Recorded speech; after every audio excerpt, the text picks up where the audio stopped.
Au cœur de l'Allier, un château médiéval se dresse, imposant, mystérieux et réputé hanté. Le château de Vos fait frissonner les amateurs de paranormal depuis des décennies. La légende raconte qu'une dame blanche y apparaîtrait, juste à minuit, derrière les fenêtres de sa plus haute tour. Prêt à découvrir son histoire? Le château de Vos a une histoire qui remonte au Moyen Âge. Il a traversé les siècles, a connu des guerres, des sièges, des changements de propriétaires. Bref, une histoire incroyablement riche et mouvementée. Mais c'est une histoire d'amour et de jalousie qui est restée gravée dans les mémoires et dans les murs de la forteresse. Localement, on raconte la légende de Lucie. C'était une jeune femme noble, d'une grande beauté, qui vivait au château.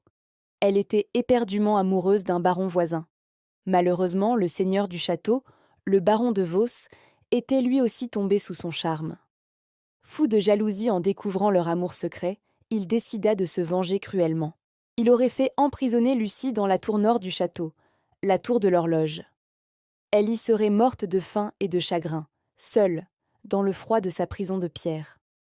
Depuis ce jour, son esprit errerait dans le château, incapable de trouver le repos. Cette légende, à la frontière entre le récit historique et le folklore, est documentée sur de nombreux sites spécialisés dans le paranormal et continue d'alimenter le mystère. Alors, que se passe-t-il vraiment à Vos? Les témoignages sont nombreux et troublants.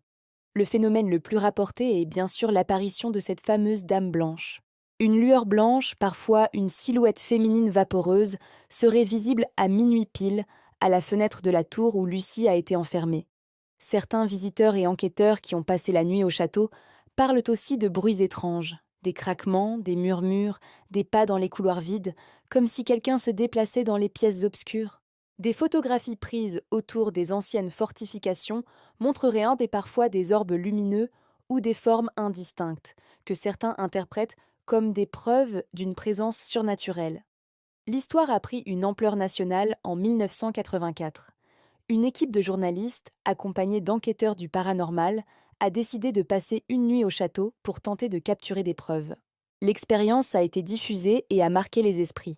Durant leur enquête, ils auraient enregistré des phénomènes pour le moins étranges. Des lumières inexpliquées seraient apparues sur les enregistrements vidéo, se déplaçant dans des pièces totalement closes. Des sons bizarres, comme des chuchotements ou des plaintes, auraient été captés par des microphones ultra sensibles alors que tout le monde était silencieux. Malgré le retentissement de cette affaire, il faut le préciser, aucune preuve scientifique définitive n'a jamais été apportée pour valider l'existence de ces phénomènes. Face à ces récits, que dit l'analyse sceptique? Beaucoup de ces phénomènes pourraient avoir des explications tout à fait rationnelles. Les apparitions lumineuses pourraient être des illusions d'optique, des reflets de la lune ou des lumières environnantes sur les vieilles vitres de la tour. Les tours étroites et les vieilles pierres créent des jeux d'ombre et de lumière qui peuvent facilement tromper notre cerveau, surtout la nuit. Les bruits entendus? Eh bien, un château médiéval est une structure vivante. Le bois travaille, le vent s'engouffre dans les couloirs, les animaux peuvent se nicher dans les murs. Quant aux photographies, les orbes sont souvent expliqués par des poussières en suspension ou des insectes proches de l'objectif. La légende de Lucie, transmise de génération en génération, prépare aussi l'esprit des visiteurs. On s'attend à voir ou entendre quelque chose, et notre cerveau interprète alors le moindre stimulus comme une confirmation de la hantise. Pourtant, quelque chose continue d'intriguer. C'est la persistance et la similarité des témoignages au fil des décennies. Des personnes qui ne se connaissent tous pas, à des époques différentes, rapportent des expériences quasi identiques.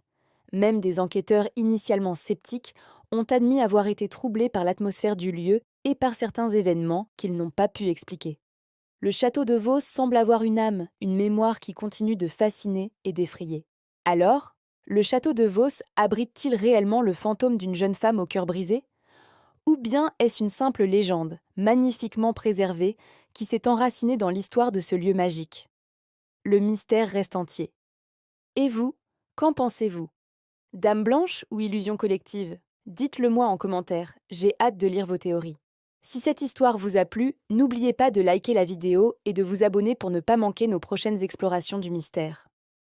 Merci d'avoir regardé et à très bientôt.